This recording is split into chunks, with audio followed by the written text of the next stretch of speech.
कि मैं अपनी भड़ास कहाँ निकालूँ, तो वो आकर बीवी को मारता है, अपने बच्चों को मारता है। और वही जाती होती, मेरे को ऐसा बताओ कि मैं ज़िंदा ना रहूँ। और वो इम्पल्स अगर 3 मिनट में हम ख़त्म ना करें, वो आदमी या व्यक्ति अपनी जान ले ले। वर्ल्ड में इंडिया कहाँ स्टैंड करता है? India is I think we are number 3 और number 4 in the world on suicides. Hi, welcome to the News Radar, and we are with the director of an NGO.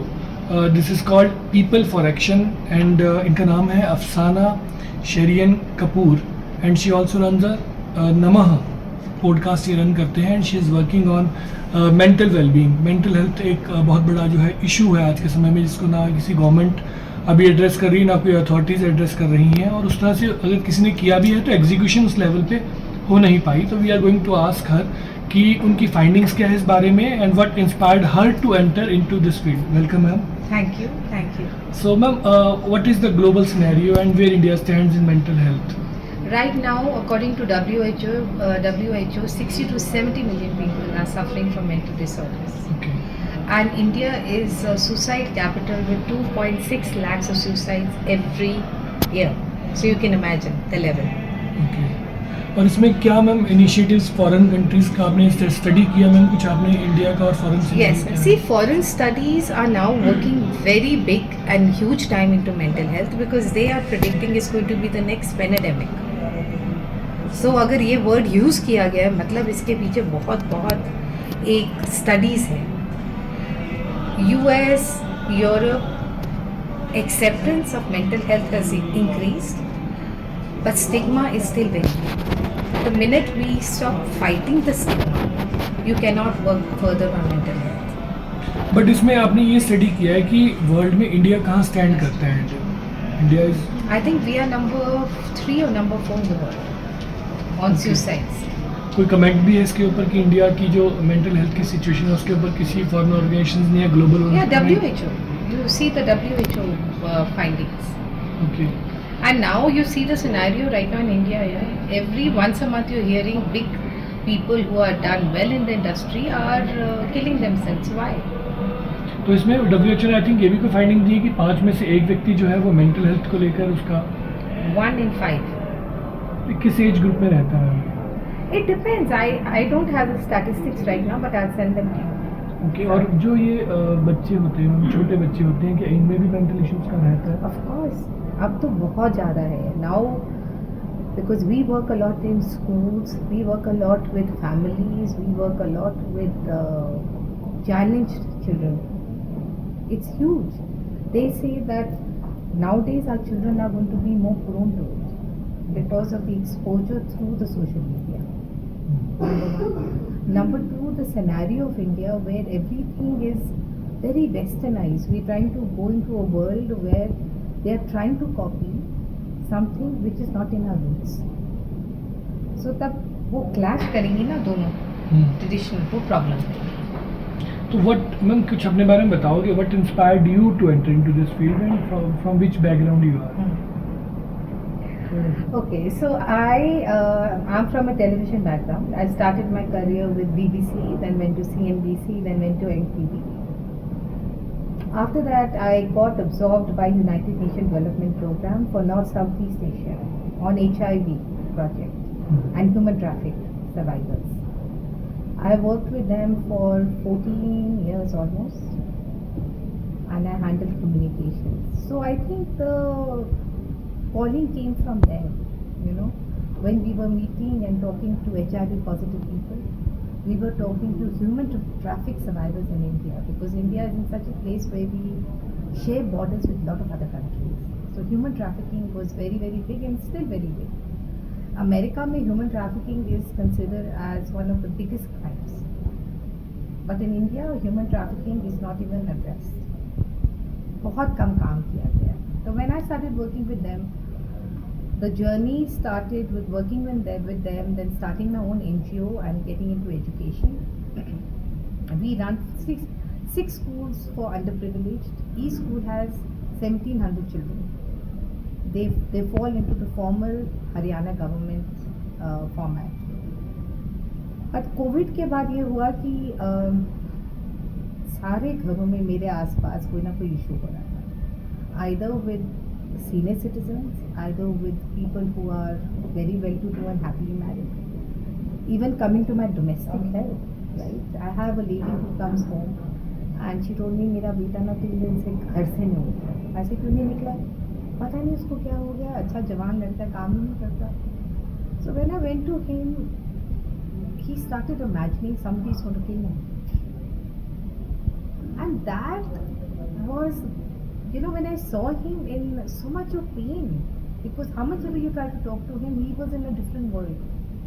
He felt कि भाई मेरे को आज Covid हो जाएगा. वो दिन में 150 बार अपने हाथ उठाता. He became paranoid. And ऐसे बहुत यंगस्टर्स थे जो OCD के प्रॉब्लम से जाए. तब हमने विमेंस को फ़ोन किया तो उन्होंने मेरे को बोला आकर देखो ना कितने लोग हैं. And they all like us 40 plus 30 plus. One was COVID, fear of COVID. Second was fear of isolation. Third was the biggest thing that happened during pandemic is when people started losing their loved ones. And that grief, क्योंकि उस समय ना हम अपने loved ones को मिल सकते थे, उनकी dead body सीधा आगे चली जाती थी. And we have not even, it happened in my house. I lost my uncle who used to live with us in the house, and unfortunately all of us, 14 of us, got down with COVID at the same time. And हम सबको Covid हुआ था. हमने सोचा उनको भी normal है, but in 3 days he could not breathe. We called the hospital and they said that only if he tests positive for COVID they will admit him. But he wasn't testing positive for COVID. 3 दिन उसमें गए. 4th day they took him and he passed away there. हमारे को ना dead body दी गई. Neither did any one of us went to the cremation to do the last rites. So जो grief होता है ना about losing someone and not being able to see them was very big. And I think every household that time lost somebody in the house. And that grief कि भाई किससे बात करें.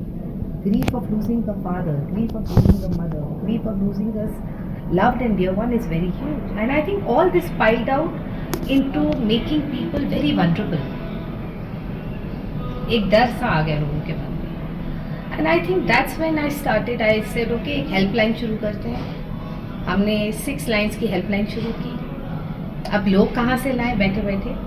So I called all my psychologist friends working in big hospitals and I said, you know what, I'm starting this, let's do it. Funding कोई नहीं थी, तो हम सब ने अपना एक आवर अपना दिन लगाकर वो हेल्पलाइन शुरू की. उन्होंने मेरे को बोला अफसाना तुम एडवर्टाइज तो कर नहीं रही, लोग कैसे आएंगे. ऐसे लोग वर्ड ऑफ माउथ आएंगे. हमने कोई एडवर्टीजमेंट नहीं की.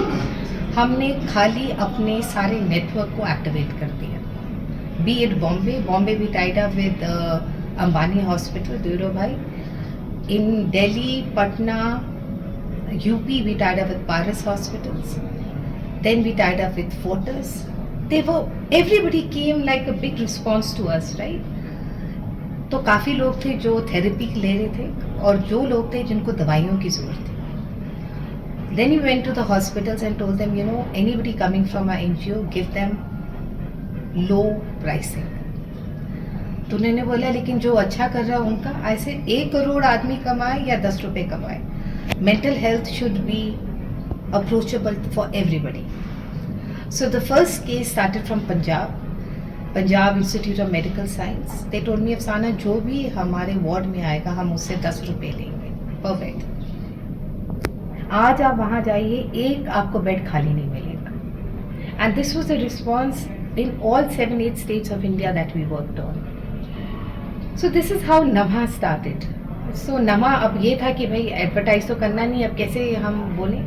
हमने एक पॉडकास्ट शुरू किया जिसमें हमने हर साइकोलॉजिस्ट के पास जाकर एक इंटरव्यू, जैसे आप ले रहे हो अभी, फ़ोन से बोला कि चलो भैया बात करो, OCD क्या होता है.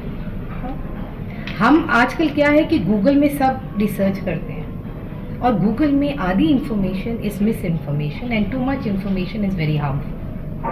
OCD, what is OCD? It's where you feel that you want to keep doing one thing at a particular time. अगर मैंने पेन यहाँ रखा, मैं 10 बारी वो पेन देखूंगी इसी जगह में है. अगर मैंने मुंह धोया तो मैं 10 बारी मुंह धोऊंगी कि मेरा मुंह साफ है. It's obsessive compulsive disorder. So that's how we started. So what are you doing in mental health? आप कैसे काम करते हो इसमें आप personally? So one is raising awareness that happens through our podcast. We have psychologists across the country who come and talk on the podcast on different issues. So we've covered issues starting from children, going to senior citizens, going to caregivers of people who are looking after older people, going to caregivers who are looking after special challenged children, going to normal housewives, going to people like you who work. I'll give you a small example.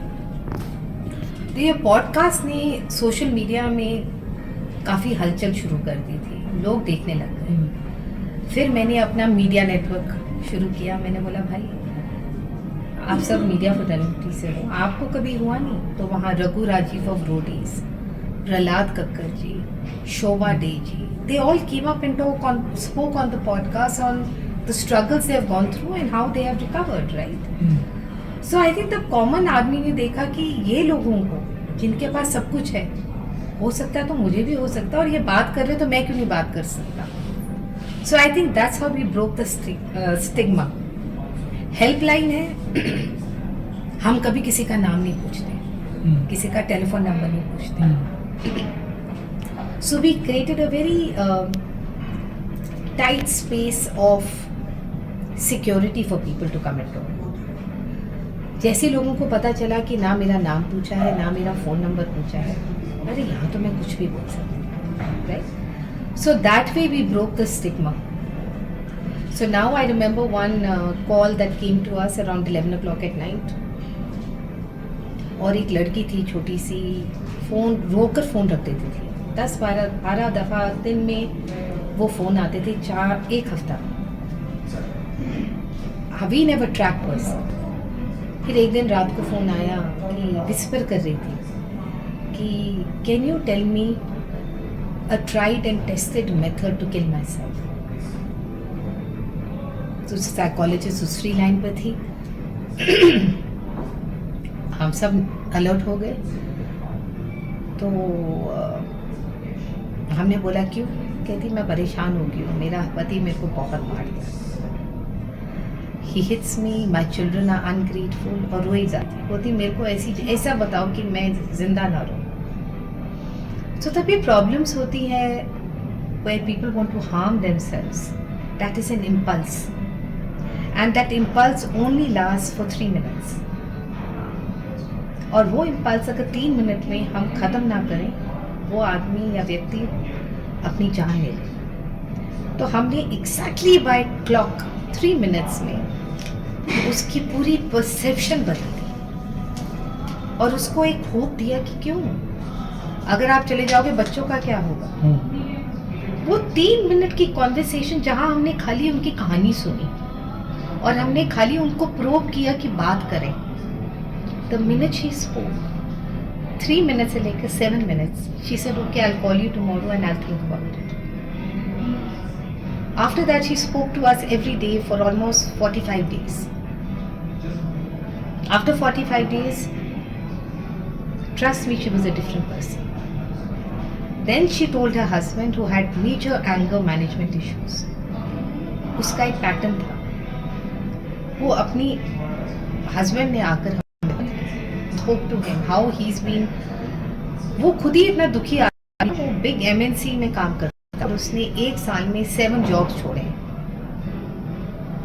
तो एक pattern था anger का, एक pattern था impatience का, एक pattern था कि मैं अपनी भड़ास कहाँ लगा लूँ, तो वो आकर बीवी को मारता, अपने बच्चों को मारता. So I am just telling you a small story that we gave them hope. इस पे क्या चीज़ें काम करती हैं? इसमें मेडिटेशन, योग, कोई मेडिकेशन, ऐसा कुछ काम करती हैं चीज़ें? आई थिंक खाली एक चीज़ काम करती है, वो होता है किसी की बात सुनना. नंबर 1. नंबर 2, तब आपसे कोई बात करता है तो हम इमीडिएटली हमारा ब्रेन जज करना शुरू हो जाता है. सुनने से पहले हम बोलते हैं कि मेरा रिस्पॉन्स क्या होगा इसका. We don't listen. अभी मैं आपसे बात कर रही हूँ, आप ये नहीं सोच रहे हो कि आप सुन नहीं रहे मैं क्या कह रही हूँ, आप सोचो मेरा नेक्स्ट सवाल क्या होगा. The minute we stop doing that we all can make a difference. और वो सुनने के लिए ना एक स्पेस चाहिए होती है जो आप क्रिएट करना चाहो तो कर सकते हो अपने अंदर, जहाँ आप सब कुछ बोलो ये आदमी मेरे से इस समय बात कर रहा है और ये आदमी अभी मेरी जिंदगी में सबसे बट सुन के सॉल्यूशन भी तो कोई ना कोई ऑफर तो करना पड़ता है. हाँ. So what normally according to the studies we tell all our patients is please start exercising. It could be a walk, it could be doing whatever you want to do where you use your physical energy. So mental health has got to do with lot of unused energy. And you'll see people who are most sharp, intelligent, doing really well, जिनका mind उनके वाणी से ज़्यादा चलता है ना, उनको mental health issues. तो इसमें क्या है, वो एनर्जी यूज़ करिए, एक्सरसाइज करिए, one walk where you get exhausted. The second is obviously meditation. Meditation, you can't teach anybody how to meditate. I can't teach you how to meditate. आप ऐसे deep breath लीजिए, नहीं होता. अगर मैं आज इतनी ऐसे स्टेट में हूँ जहाँ मैं बैठ भी नहीं सकती और आप मेरे को बोल रहे हो लंबे सांस लीजिए, मैं बोलूँगी अरे भाई मैं how do I feel good about it. No, it happens with practice.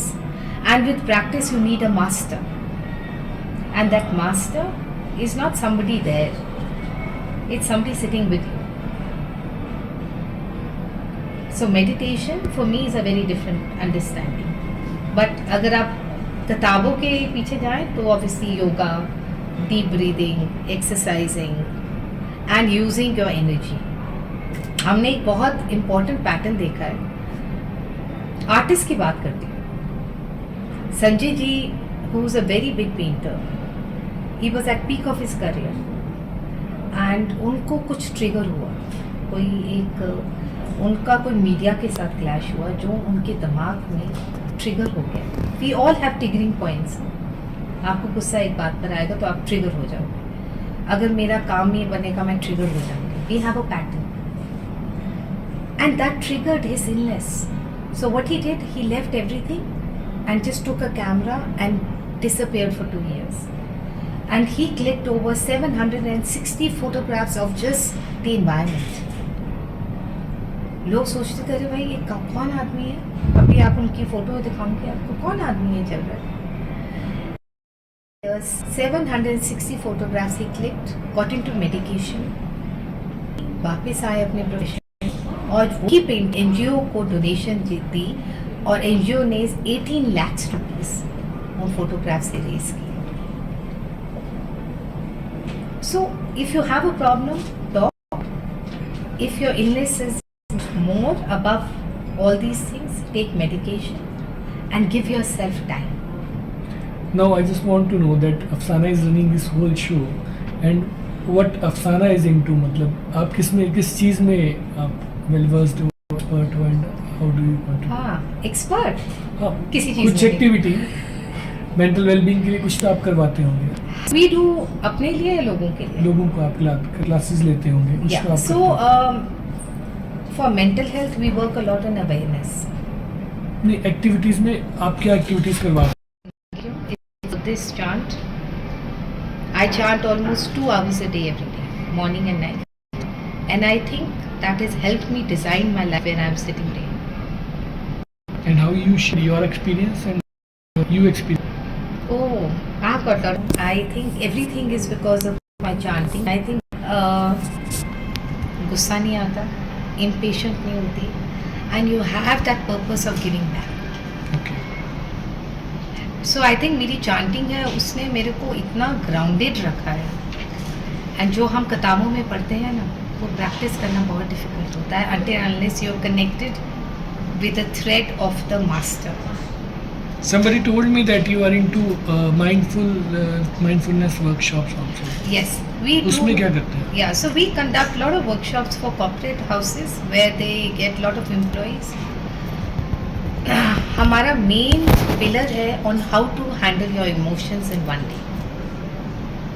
अगर आप एक दिन अपने इमोशंस को हैंडल करोगे, एक्नॉलेज करोगे, आइडेंटिफाई करोगे, you will start practicing on daily basis. So that workshops we do for corporates, we do the same workshop for schools. क्या होता है उन वर्कशॉप्स में? आपको कैसे बताऊं 5 मिनट? जस्ट कि मतलब you have divided that those sessions, और मतलब कुछ एक्स्ट्रा कुछ यूनिक क्या चीज़ें रहती हैं? यूनिक ये होता है कि हम बताते हैं, जो ये छोटा सा हमारा ब्रेन है ना, इसमें एक दिन में इट्स लाइक इंजन पावर। जैसे मैंने बोला, इन a day more than 75,000 thoughts are in your mind and my mind. 75,000. Yes. उसमें से वो thoughts बनते हैं feelings. Feelings से बनते हैं emotions. Emotions are 340 emotions a day. I feel and you feel.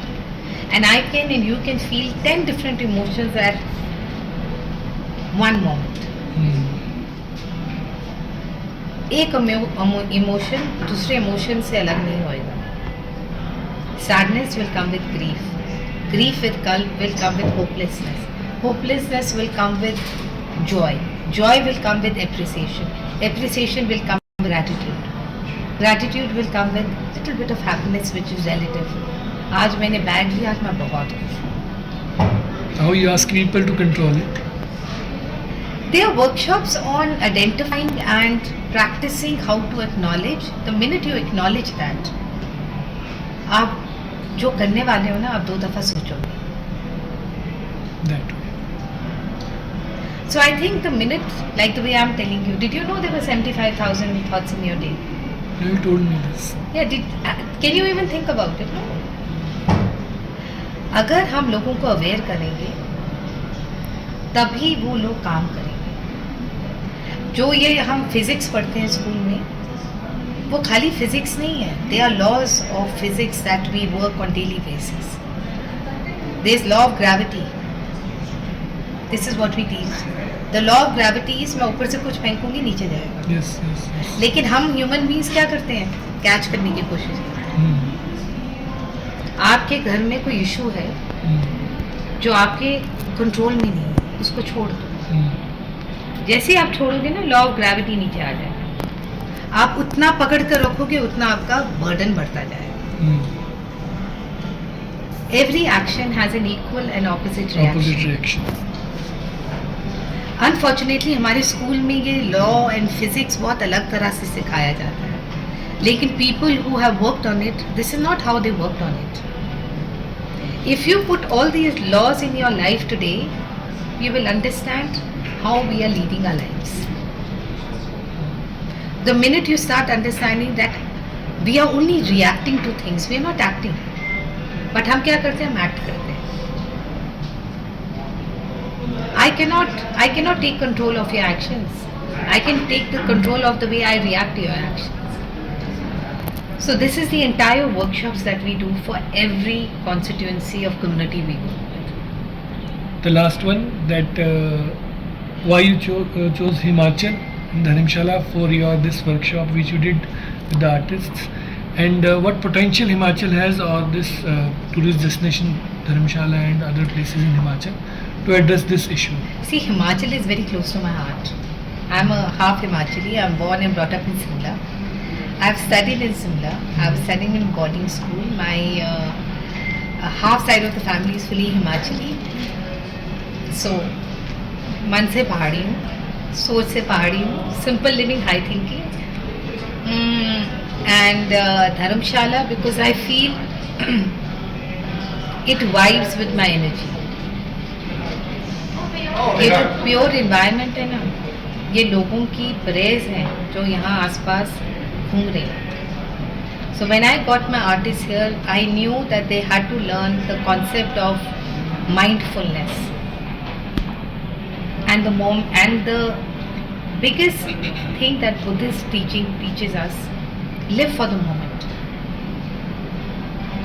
अगर आज आपका एक दिन, अगर आपको लगे कि आज अफसाना, कि आज ही दिन है तुम्हारा, तो मैं वही चीज़ अलग करूँगी जो मैं कल करूँगी और उसको फुल करूँगी, हैप्पी करूँगी। किसी को सॉरी बोलना है मैं अभी बोलूँगी।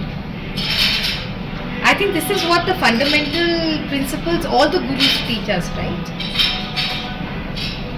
So therefore, Thank you. challenge. Thank you so much. Thanks.